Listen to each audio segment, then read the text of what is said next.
মধ্যপ্রাচ্যে Iran, Israel এবং আমেরিকার মধ্যে শুরু হওয়া যুদ্ধ 2 সপ্তাহ পার করল।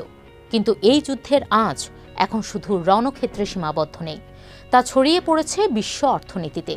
বিশেষ করে দক্ষিণ এশিয়ার বৃহত্তম অর্থনীতি ভারত এখন এক গভীর সংকটের মুখে। একদিকে জ্বালানি তেলের আকাশ ছোঁয়া দাম, অন্যদিকে কোটি কোটি প্রবাসীর ভবিষ্যৎ। সব মিলিয়ে ভারত এখন দ্বিমুখী বিপদের মুখে দাঁড়িয়ে।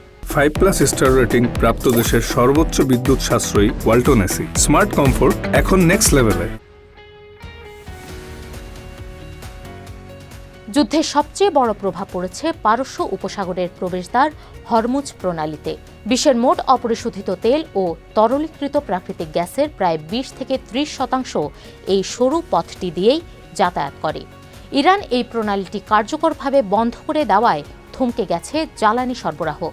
ভারতের জন্য এটি একটি অশনি সংকেত, কারণ ভারতের ব্যবহৃত গ্যাসের 80% এবং তেলের 60%ই আসে এই পথ দিয়ে।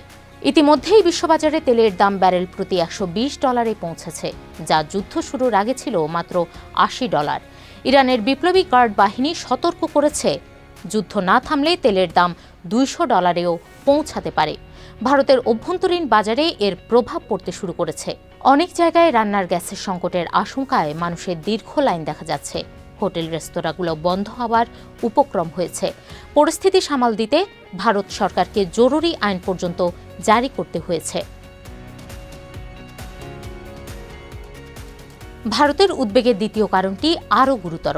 মধ্যপ্রাচ্যের 6টি দেশ সংযুক্ত আরব আমিরাত, সৌদি আরব, কাতার, ওমান, কুয়েত এবং বাহরাইনে প্রায় 91 লাখ ভারতীয় শ্রমিক ও পেশাজীবী কর্মরত আছেন। প্রতি বছর তারা প্রায় 50 বিলিয়ন বা $5,000 কোটি রেমিটেন্স দেশে পাঠান। বিশ্লেষকরা বলছেন, যুদ্ধ দীর্ঘস্থায়ী হলে তেলের খনি ও নির্মাণ প্রকল্পগুলো বন্ধ হয়ে যেতে পারে, যার ফলে লক্ষ লক্ষ ভারতীয় কাজ হারাতে পারেন।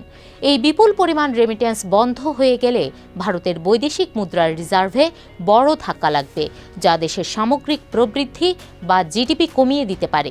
শুধু অর্থনীতি নয়, প্রবাসীদের জীবনের নিরাপত্তাও এখন বড় প্রশ্ন। ইরান ও ইসরায়েলি হামলায় ইতোমধ্যেই বেশ কয়েকজন ভারতীয় নাগরিক প্রাণ হারিয়েছেন। 5+ স্টার রেটিং প্রাপ্ত দেশের সর্বোচ্চ বিদ্যুৎ সাশ্রয়ী ওয়ালটন এসি স্মার্ট কমফোর্ট এখন নেক্সট লেভেলে। যদি যুদ্ধ আরও ছড়িয়ে পড়ে, তবে এই 91 লাখ ভারতীয়কে কি ফিরিয়ে আনা সম্ভব?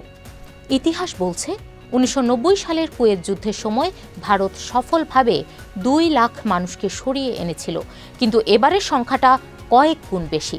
সাবেক কূটনীতিকরা বলছেন, যুদ্ধের চরম পরিস্থিতিতে এত বিশাল সংখ্যক মানুষকে আকাশপথে বা সমুদ্রপথে সরিয়ে আনা প্রায় অসম্ভব এক লজিস্টিক চ্যালেঞ্জ। ভারতের পররাষ্ট্র মন্ত্রণালয় ইতোমধ্যেই কন্ট্রোল রুম খুলেছে এবং হেল্পলাইন চালু করেছে, কিন্তু যুদ্ধের ভয়াবহতা বাড়লে পরিস্থিতি নিয়ন্ত্রণের বাইরে চলে যাওয়ার আশঙ্কা থেকেই যাচ্ছে। ভারতের সামনে এখন বড় চ্যালেঞ্জ হলো কূটনৈতিক ভারসাম্য বজায় রাখা। একদিকে ইসরায়েলের সঙ্গে ভারতের কৌশলগত এবং সামরিক সম্পর্ক অত্যন্ত ঘনিষ্ঠ।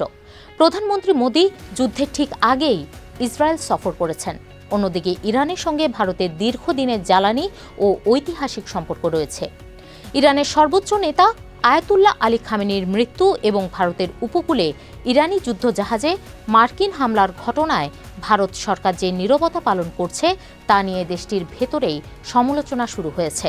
বিরোধী দলগুলোর মতে ভারত তার নিরপেক্ষ অবস্থান হারাচ্ছে, তবে সরকারের ঘনিষ্ঠ বিশ্লেষকদের মতে পরিবর্তিত ভূরাজনীতিতে আরব দেশগুলো এবং ইসরায়েলের গুরুত্ব এখন ভারতের কাছে ইরানের চেয়ে অনেক বেশি। সংক্ষেপে বলতে গেলে, এই যুদ্ধ ভারতের জন্য কেবল একটি বৈদেশিক সংঘাত নয়, এটি ভারতের জ্বালানি নিরাপত্তা, সাধারণ মানুষের পকেটের টান এবং প্রবাসীদের জীবনের লড়াই। ভারত কি পারবে বিকল্প উৎস হিসেবে রাশিয়ার তেলের ওপর নির্ভর করে বা কূটনৈতিক কৌশলে এই সংকট কাটিয়ে উঠতে? সময় এর উত্তর দেবে।